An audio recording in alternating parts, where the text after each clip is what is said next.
Well,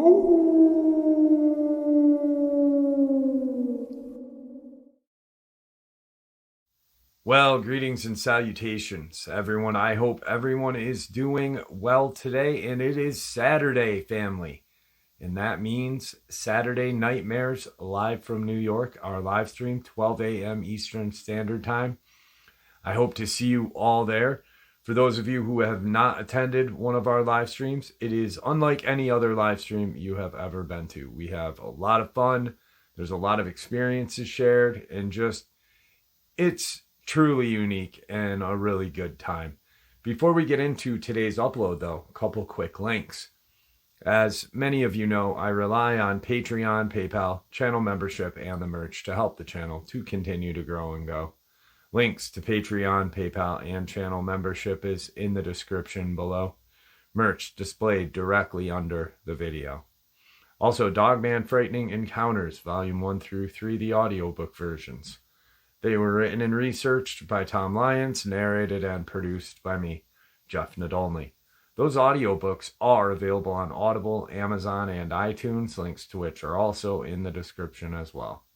And finally, last but definitely not least, if you'd really like to help support the channel to continue to grow and go, simply subscribe. It does not cost a cent. Click the like button, takes half a second. If you don't want to miss out on any of the informative uploads that I put out daily, click that bell icon. And folks, please leave a comment and share the video. Why? Well, because all of these things really do help this channel to continue to grow and go. They definitely do matter and are appreciated. And now, everyone, I have taken far too much of your time. Let's jump into today's upload, shall we? Today's first encounter. My experiences began many years ago as a kid growing up in the country, running the fields and woods, exploring the creeks, lakes, and rivers. It was 1979. I had just turned 11 when I had my first encounter. I suppose I probably shouldn't say my encounter, as it wasn't my encounter, not exactly. It was my aunt's. But it was my first experience. My encounter would happen years later. I was born the middle child of 3. My brother was 3 years older than me, my sister a few years younger. I didn't spend much time with either of them growing up. They had their friends and I had mine. We grew up in the country on my granddad's original Cherokee allotment land in the northeast Oklahoma. It was 10 miles outside of town, but many neighbors were nearby and most of them seemed to have kids. There was a whole pack of us wildlings that ran the woods, swam the creeks, and ripped up the dirt roads, terrorizing local livestock with our summer excursions while enjoying every ounce of summer we could squeeze in before school started back up. One such popular venue, the Evansville Creek, lie to the north, less than a mile away from my house. Summers would find most neighborhood kids at a spot along the banks we referred to as the Rock Hole. We called it that because of a massively gray rock that sat on the far side. You could often see the top of the enormous gray-slabbed rock as it ran along about 10 feet parallel with the opposite bank. The only time the rock was not visible was when there had been a lot of rain. We would swim over to it, climb on top, and jump off. The hole in the middle of it ran front to back under the surface, and we would dive under and swim through to the other side. It was a rite of passage, and it was more than a little scary in the murky creek water.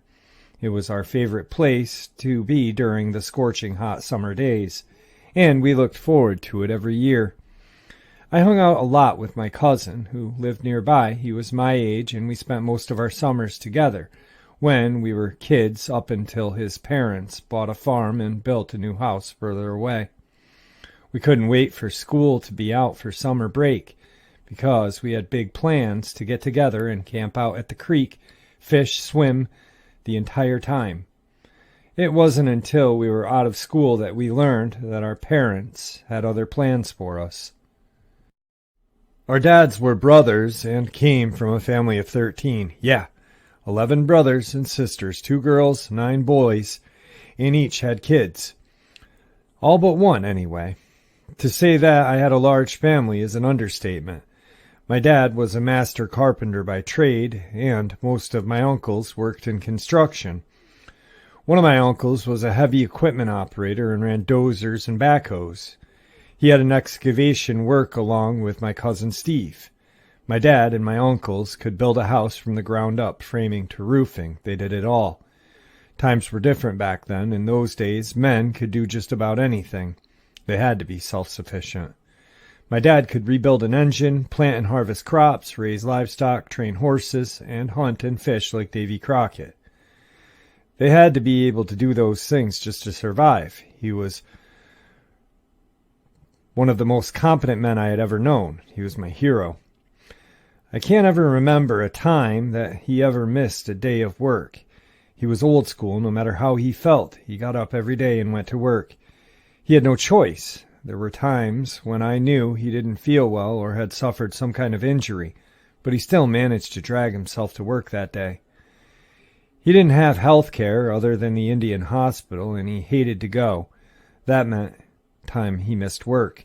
Summer arrived that year by entirely skipping spring, or it sure seemed that way to us kids.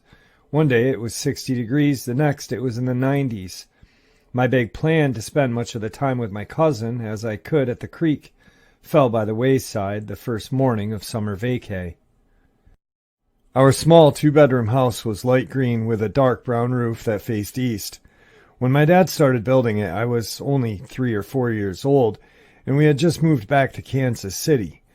I still remember playing nearby while he worked on it. I was about 5 years old when we actually moved in. I shared a bedroom with my brother back then. It was small but adequate for a couple of scrawny boys. A dresser with a mirror sat against the wall and a set of bunk beds opposite. My brother got the top bunk, of course. He was older, bigger, and just a bit ornier than I was. He got his way most of the time. Our bedroom was pitch black on the morning my dad woke us up. He was never gentle about it. He'd open the door, flip on the overhead light, and growl, "Get up!" So we got up. We never lingered. We jumped out, got dressed, and received our marching orders for the day. I suppose the thing that passed through my mind that morning was that he had a list of chores for us to do while he was at work. That was typical. So I wasn't too concerned about anything new. Clean our room, take care of feeding and watering, then stay outside. Oh, and don't wake up Mom, who worked the night shift. Of course, it also went without saying rule number 1, don't get in trouble. Easy enough. Usually, when I'd walk into the living room that morning, Dad was already heading out the door. I remember standing there, staring at him, wondering if I was expected to know what I was supposed to do. At 6 in the morning, I was a bit confused.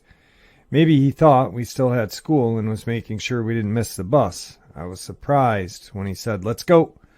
I was even more surprised to see my brother getting on his bicycle and pedaling down the dirt road. Did I do something to get in trouble and couldn't remember? Am I being punished? I was too scared to ask out loud. It wasn't that he was mean. He wasn't. He was just a no-nonsense type of guy. In his communication, but not mean. Unless you did something wrong, then he became a bear. When I got into the truck and watched my brother ride away, I got up enough courage to ask, "Where's Mike going?" Dad said he has a job this summer working on the other side of the creek. I learned later that he was doing yard work and gardening for an elderly lady.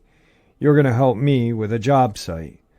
Oh man, I remember thinking, that sucks. I had big plans. I wanted to go to the creek, ride my bike, work on my fort down by the pond, hang out. Anything but work with my dad. I did feel a little better about the trip when he told me my cousin would be working with us too. Though not what I wanted to hear, it did make me feel a little better about the situation. I had often been to job sites during the summer, but never had to work. Not really. Cleaning up scraps was my regular job, and I always got to keep most of them. We used the scraps of wood to build our fort. It was rickety, dangerous, but we didn't care. We were indestructible. We arrived at the job site within a half an hour. It was a typical house that my dad contracted with the housing authority of the Cherokee Nation to build. I saw my cousin was already there and dragging out equipment from the bed of my uncle's truck. Dad told me to get out and give him a hand, then come inside because he had more things for me to do. I hopped out and pitched in. We had it unloaded in no time, and our dads began working on the house. Even though they asked us to do little things throughout the day, we got a lot done. We got a lot of downtime for just hanging out, being kids. It was more fun than I thought it would be. After lunch that day, a man who lived across the road from where our dads were working hurried over, looking for my uncle. I remember the time because we had already eaten lunch and we were working again. "Where's your dad's?" the guy asked. We could tell something was wrong from the worried look and his demeanor. "They're inside," my cousin said, pointing toward the kitchen area of the new house. I think my dad was in the back running a saw. We figured if they wanted us to know anything, they'd come and get us, so we continued playing. A few minutes later, I heard my dad say, "Get in the truck." We didn't hesitate. I remember the worried look on their faces, but I don't recall if my dad explained anything to me on the way. He did say that we had to get to their house right away because something happened to my aunt. My aunt was a housewife and lived in a remote area about 20 miles outside of town called England Howell. She was at home with my cousin's little sister, who was about 8 years old, and something happened, and she called the neighbor next door to the house our dads were working on to ask him to send my uncle home.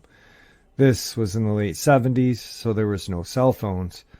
Everyone had landlines, most of which were party lines, so everyone knew everyone's business in the county. We hurried to the door when we got to the house, but my aunt had locked it. All the lights were off, and there was no sign of my aunt or cousin. My uncle used his key to open the door, ran to the back bedroom, and found them hiding. They all came back into the living room, but my uncle now had 2 rifles in his hand, handed one to my dad. My aunt was crying and scared and shaking. My cousin was hanging on to her mom and wouldn't let go. We all went into the living room to listen to her story. I was hanging out laundry in the backyard when I saw it. At first, I thought it might have been a cow standing in the pasture, but as it got closer, I could tell that it was walking upright like a man. I thought it could be someone looking for their cows, so I kept hanging laundry. I could see the fear still in her eyes as she spoke. She was visibly shaking. Anyone that knew my aunt knows that she does not lie or make things up. She's a devout Christian lady and raised kids not to lie. I believed her.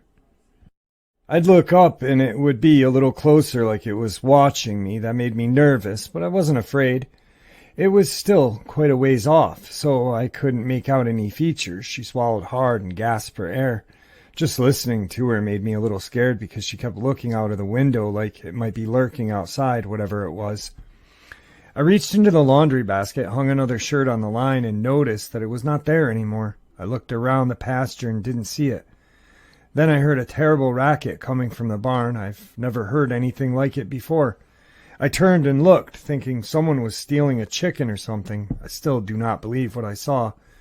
The thing was in the barnyard and had caught up one of the calves and slung it over its shoulders, stepped over the fence and ran into the woods. "Who was it? Did you get a good look at it?" My uncle said. "It wasn't a him, it was an it," she exclaimed. It was covered in black hair from head to toe. It was huge. It was so big it had to duck down through the barn door. It turned and looked right at me. The barn door was 7 feet tall. It was open, so the calves could go in and out of this little corral. She almost passed out again just from telling the story. I remember the look of fear on her face, and she shook while telling us what happened. I didn't think she was lying then, and I never questioned her story since, especially after what we found at the barn later. My uncle looked over at my dad. "If it got one of my calves, we better go see if we can find it." "Which way did it run off?" my dad asked. "The same way it came, down the back pasture into the woods. It carried that calf all over its shoulders like it was a rag doll. Its face, oh my God, the eyes, they were terrible. I was scared stiff, scared out of my wits. As soon as I could, I ran inside and locked all the doors. It grunted at me a few more times before disappearing back the way it came. We hid in the bedroom until you guys got here. I didn't know if it was coming back. We hurried to the barn, leaving my aunt in the house. When we got there, my uncle counted the calves, and sure enough, one was missing. But there was no damage to the fence. The gate was closed. We did, however, notice some strange footprints. We hunted the rest of the day, but never found the creature or the calf again. I don't remember much else about that day, and we never talked about it again, and eventually it faded away, and was all but forgotten. And that was my first experience, and it would not be my last, and I was fascinated. Today's second part of the upload is going to be a little different. It is a theory that I have, something that I've thought about, and combined different theories of mine. And that's why sometimes I say, hey, just if you don't like one thing out of one theory, take what you like, save it in your notebook, in your brain, wherever, and then add that theory to another one to create or theorize something that makes sense, something that really has a lot of weight to it and could possibly be what the key is. So with all of this Dulce and D.U.M.B.S information, and then as of late I've been thinking about Nightmare Hall, which is level 5, 6, where they describe cryptids.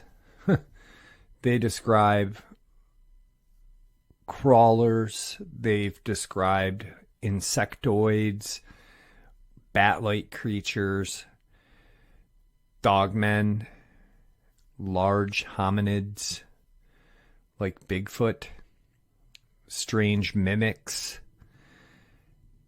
And those are all things that have been talked about, people have seen.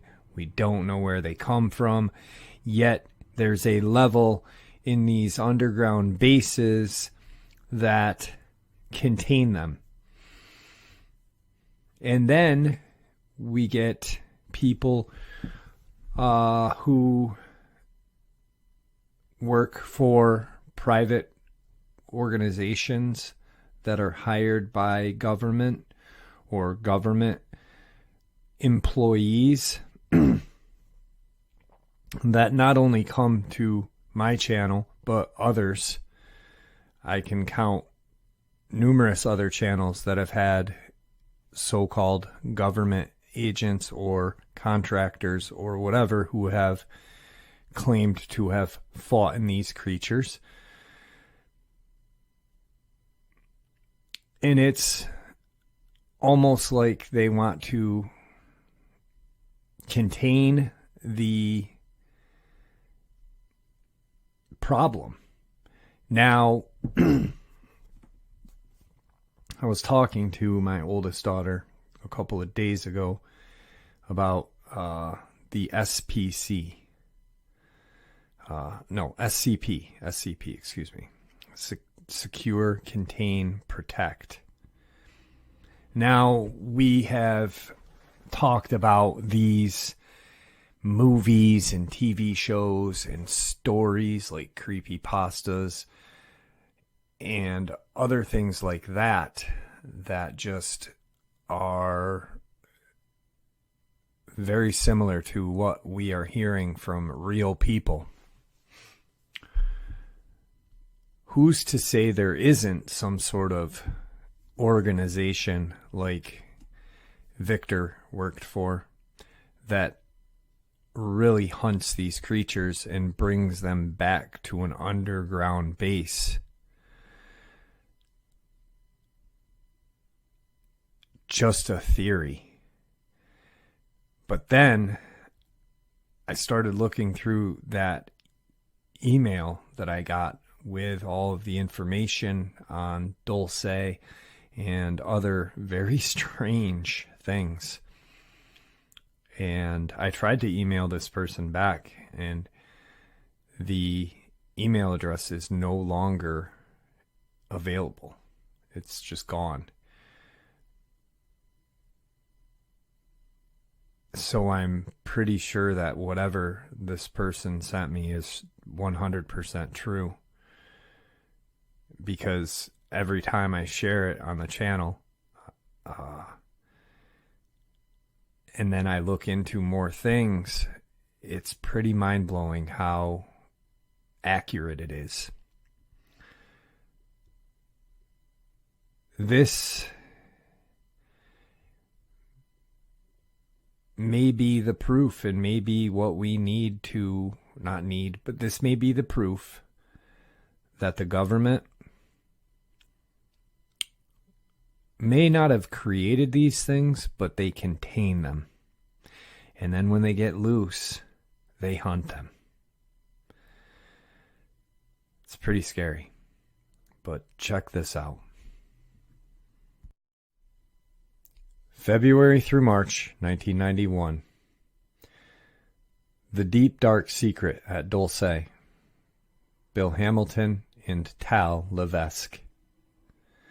If planet Earth is to be the central battleground or staging ground for a final cosmic battle between galactic powers, and if the United States is one of the major areas on Earth where the final outcome will be decided, and since the Dulce, New Mexico area is considered to be the major basing site where human-alien collaboration and or conflict is taking place, then we should focus our attention on what is going on deep beneath this small southwestern town.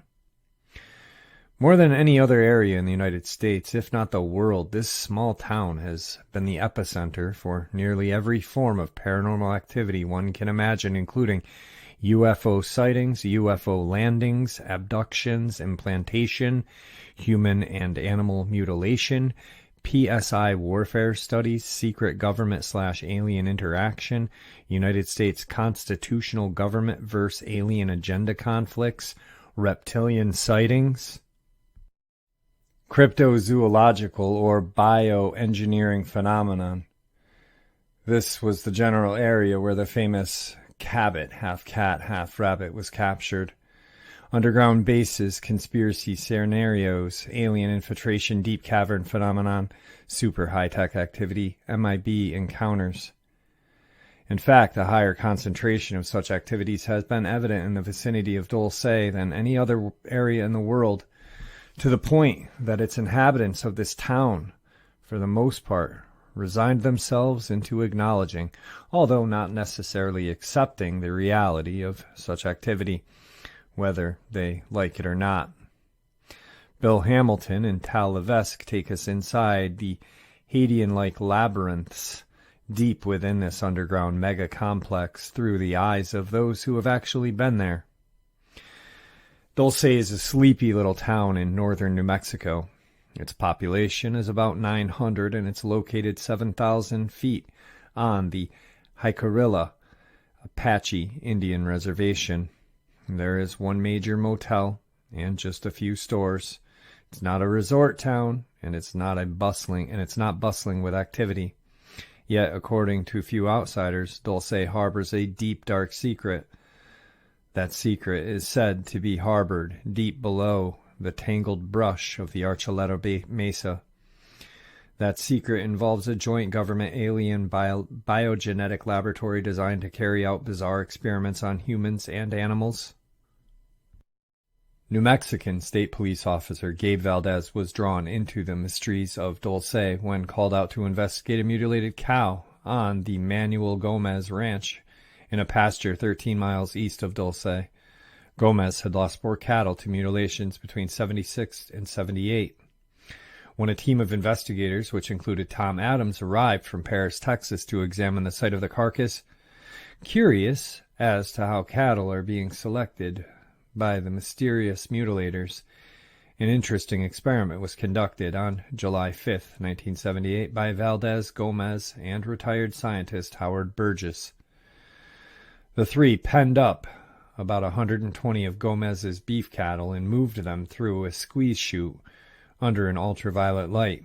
They found a glittery substance on the right side of the neck, the right ear, and the right leg. Samples of the affected hides were removed, as well as controlled samples from the same animals. Some investigators attributed the mutilations to aliens from UFOs. Sightings of strange lights and other area phenomenon have been reported in many areas where cows have been found at the time of reported mutilation. UFOs have been seen frequently near Dulce. I arrived in Dulce on April 19th, 1988, to visit with Gabe Valdez and inquire about sightings, the mutes, and rumors of an underground alien base. There was still snow on the ground by the Best Western Motel I had checked in to visit Valdez. He had made an appointment to see me at 9:30 p.m. I found Gabe to be a very congenial host, as he offered to show us around the roads of Dulce that night and point out various locations where he had found mutilated cows or had seen strange aerial lights. He made the astounding statement that he is still seeing unidentified craft at the rate of one every 2 days. We took a look at the Gomez Ranch, the road by the Navajo River, and the imposing Archuleta Mesa. Gabe had found landing tracks and crawler marks near the site of the mutes. Gabe was convinced that scientist Paul Benowitz of Thunder Scientific Labs in Albuquerque was definitely on the right track in his attempts to locate an underground alien facility in the vicinity of Dulce. I had first heard of Paul Benowitz in 1980 when my friend Walter called me from Albuquerque and told me he had been working with Paul on electronic instruments.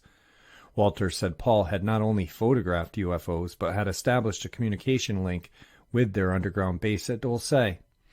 Benowitz had first come to prominence during the August 1980 sighting of UFOs over the Manzano Weapons Storage Area in Kirtland Air Force Base. A Kirtland Air Force incident report dating 1980, October 28th, mentions that Benowitz had taken film of UFOs over Kirtland. Paul was president of Thunder Scientific Labs adjacent to Kirtland. Benowitz gave a briefing in Albuquerque detailing how he saw aliens on a video screen. The aliens were transmitting signals from the base underneath the Archuleta Mesa. Researcher William Moore claims the government agents became interested in Paul and his activities and were trying to defuse him by pumping as much disinformation through him as he could absorb. Whether Paul's communication with supposed aliens at Dulce's base was part of a disinformation campaign is unclear. If one were to believe that Paul is the single source of the reports on Dulce's facility, then it could also be a tactical maneuver to discount and discredit Paul's allegation of an underground base if such reports were meant to remain secret. Then the actual disinformation maneuver would be to disinform the public and not a single individual. In a report entitled Project Beta, Paul states that he had spent 2 years tracking alien crafts, that he had constant reception of video from alien ship and underground base.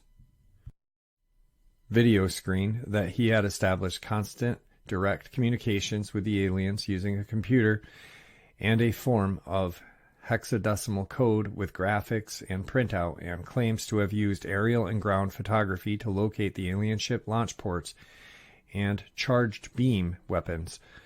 Paul claimed that the aliens were devious, employed deception, and did not adhere to agreements. Paul and Walter were working on a weapon that could counter the aliens.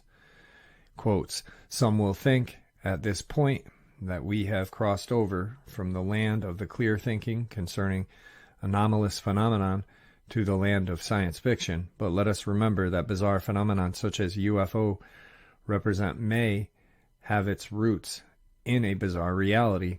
It is expected to be bizarre at first, but as we continue our studies, we will evolve to understand it." Paul Benowitz had investigated the case of abductees Manera Henson of New Mexico, who reported have been taken to the underground facility in 1980. Krista Tilton of Oklahoma, who reported that she had an experience of missing time in July of '87, where she had been abducted by two small gray aliens transported into their craft to a hillside location where she encountered a man dressed in a red military-like jumpsuit. She was taken into a tunnel through computerized checkpoints displaying security cameras. She reported having been taken on a transit vehicle to another area where she stepped on a scale-like device facing a computer screen. After the computer issued her identification card, she was told by her guide that she had just entered level 1 of a 7-level underground facility. Krista goes on relating how she was eventually taken to level 5. She reports having seen alien craft, little gray alien entities, and some areas she had passed through. Krista reports going into one large room where she saw large tanks with computerized gauges hooked to the tanks and large arms that extended from some of the tubes down into the tanks. She noticed a humming sound, smelled formaldehyde, and was under the impression that some of the liquid was being stirred into the tanks. Krista had made drawings of much of what she had witnessed during her abduction. These tanks, Krista talks about, were depicted in a set of controversial papers called the Dulce papers. These papers were allegedly stolen from Dulce underground facility, along with 30 black and white photos and a videotape by a mysterious security officer who claims to have worked at Dulce up until '79, when he decided that time had come to part company with his employers. The rest of the story is about the security officer who has met with one of us in an attempt to tell us the truth about aliens and the so-called U.S. government and the Dulce base. He is announcing his intentions to come out of hiding and present a soft and hard evidence of his claims. It will be up to you to decide whether this evidence constitutes, in addition to a growing proof that the government cover-up exists. In late 1979, Thomas Costello could no longer cope with the awesome reality that he had confronted. As a high-level security officer at a joint alien U.S. government underground base near Dulce, he learned of and had seen disturbing things. After much inner conflict, he decided to desert the facility and take various items with him. Using a small camera, he took over 30 photos of the area within a multi-level complex. He removed a security videotape from the control center, which showed various security camera views of hallways, labs, aliens, and U.S. government personnel. He also collected documents to take with them. Then, by shutting off the alarm and camera system in one of the over 100 exits to the surface, he left the facility with the photos, videos, and documents. These originals were hidden after 5 sets of copies were made. Thomas was ready to go into hiding, but when he went to pick up his wife and young child, he found a van and government agents waiting. He had been betrayed by K. Lomos, a fellow worker, who is instrumental in the kidnapping of his wife and child. The agents wanted what Thomas had taken from the facility, for which he would get his wife and son back. It became apparent to him that his wife and son had been used in biological experiments and were not going to be returned unharmed. That was a little over 10 years ago. How did Thomas get involved in this covert intrigue? Thomas is now about 50 years old. At the time of this article, it was written in '91. He's dead now, guys. When he was in his mid-20s, he received top-secret training in photography at the underground facility in West Virginia. For 7 years, he worked for the Rand Corporation in Santa Monica, California. In '77, he was transferred to Dulce. He bought a home in Santa Fe, New Mexico, and worked Monday through Friday, with weekends off, at all Dulce personnel commute via deep underground tube shuttle systems. At the time, one of us, Tal, was working security in Santa Fe, New Mexico, and was privately investigating UFO sightings, animal mutilations, Masonic and Wicca groups in the area. Thomas had a mutual friend who came to Santa Fe in '79 to visit us both. This individual would later view photos, videotapes, and documents from Dulce. Drawings were made from what was seen and circulated later in the UFO research community as the Dulce papers. Thomas alleges that there were over 18,000 of these short grays at Dulce. He has also seen tall reptilian humanoids. One of us, Tal, had come face to face with a 6-foot-tall reptoid, which had materialized in the house. The reptoids showed interest in research maps of New Mexico and Colorado, which were on my wall. The maps were full of colored pushpins and markers to indicate sites of animal mutilations, caverns, and locations of high activity of UFO, repeated flight paths, abduction sites, ancient ruins, and suspected alien underground bases. The security level goes up as one descends to lower levels. Thomas had an Ultra 7 clearance. He knew of 7 sublevels, but there may have been more. Most of the aliens were on levels 5, 6, and 7, alien housing on level 5. The only sign in English was one over a tube shuttle station hallway which read Los Alamos. Connections go from Dulce to Page, Arizona facility, then to an underground base below Area 51 in Nevada. Tube shuttles go to and from Dulce facility below Teos, New Mexico, Dottle, New Mexico, Colorado Springs, Colorado, Creed, Colorado, Sandia, and then on to Carlsbad, New Mexico. There's a vast network of tube shuttle connections under the U.S. which extends into a global system of tunnels and sub-cities. At Dulce Base, most of the signs on the doors and hallways are in an alien symbol language and a universal symbol system understood by humans and aliens. Thomas stated that after a second level, everyone is weighed in the nude and then given a uniform. Visitors are given off-white uniforms.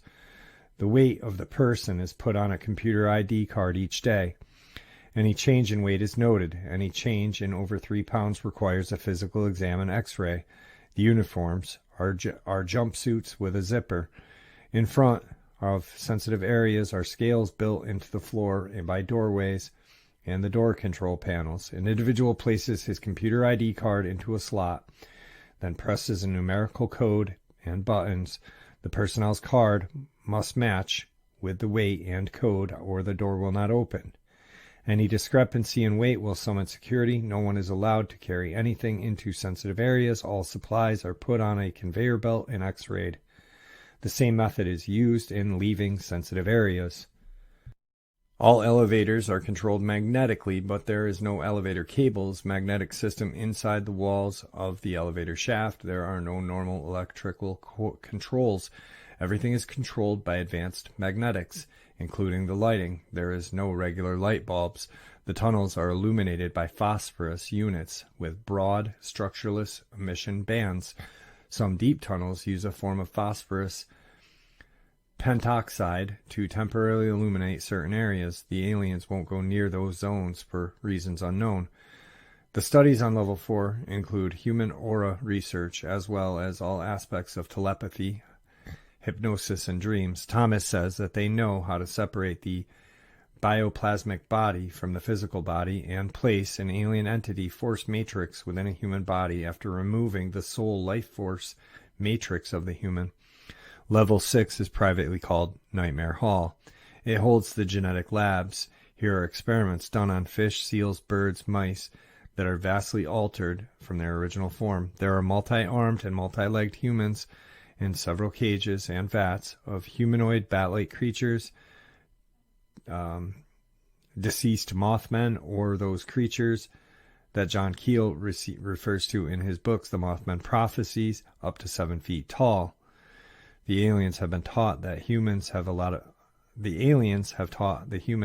lot about genetics, things both useful and dangerous. Tal then describes something which might seem unbelievable if it were not for the fact dozens of other sources seem to confirm it. This discovery is reported one of the real reasons for the invitation of the Dulce Wars. Level 7 is the worst.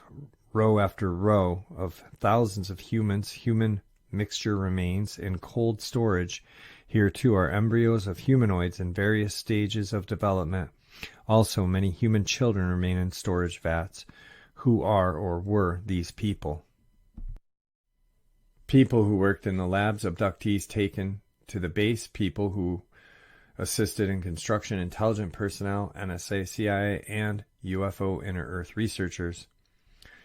This information is meant for those who are seriously interested in the Dulce base. For your own protection, be advised to use caution while investigating this complex. The Greys, the Reptoids, the Winged Draco species are highly analytical and technologically oriented.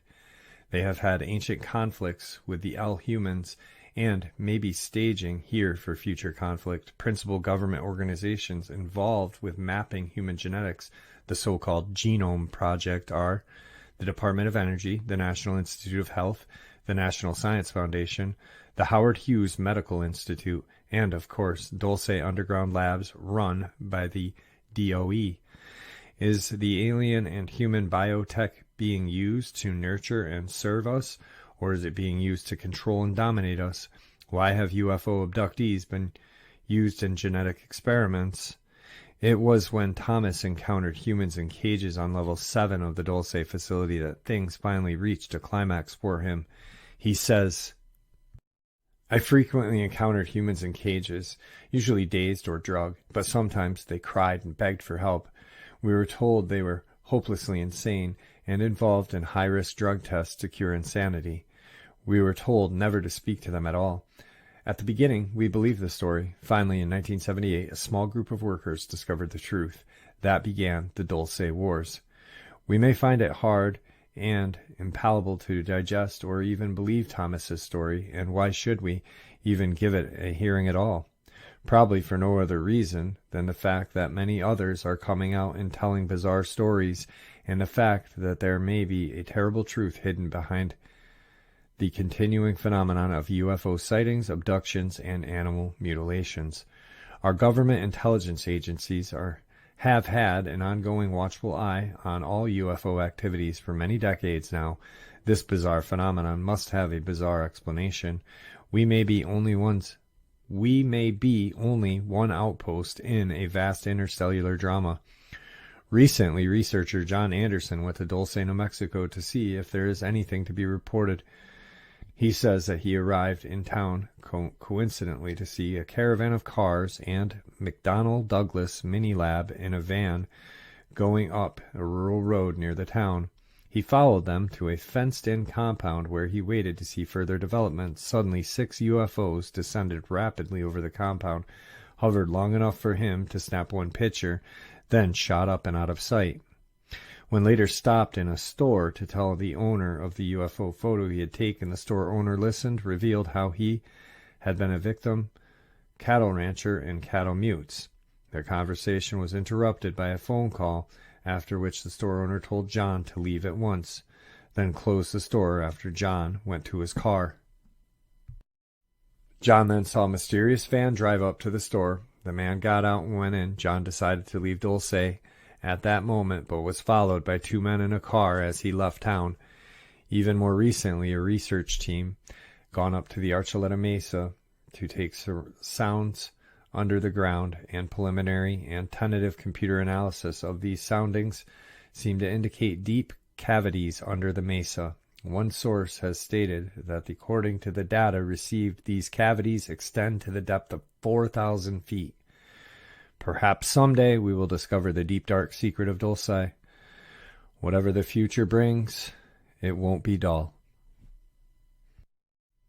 All right, guys, my true theory or belief, or whatever you want to call it, is possibly that these cryptids, some may have been created, some may have passed through rifts, some may have been here prior to human existence, and possibly the Draco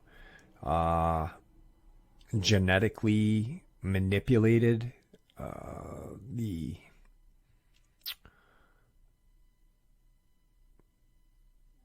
early humans to, like Neanderthal, to become these. Maybe possibly Neanderthal is a distant relative of Dogman, Sasquatch. Who knows? Genetics and genetic craziness down in these cavities prior to even human existence. I mean, these these aliens were traveling before humanity was even a thing. They talked at 2500 BC. These things were around, and I probably before that. I mean, really, who knows? Maybe, and I don't want to go too crazy, but maybe the dinosaurs were wiped off the earth purposely to stage the setting for what we are in now.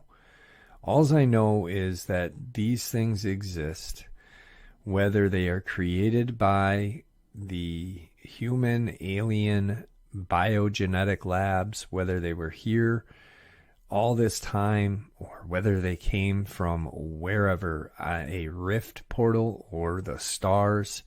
They're here. They're dangerous, and we need to protect ourselves. That's one thing I know. That's the only thing I know. We need to protect humanity from these creatures, whatever they are. And there you have it, folks. I do hope you all enjoyed today's upload as much as I enjoyed sharing it with you. And I'd like to thank you all for supporting the channel. It is your support that keeps this channel growing and going, and what gives us all a place and a chance to share our experiences and theories judgment-free. Everyone is simply treated with the respect that we deserve. Please, everyone, stay safe, happy, healthy, and ever vigilant, keeping an eye on our children, pets, family, and friends. These creatures are real. They are out there and dangerous. Share this information with those you love and care about, and it may just help save their lives someday. Until next time, never stop asking questions, never stop searching for the truth, and God bless you all.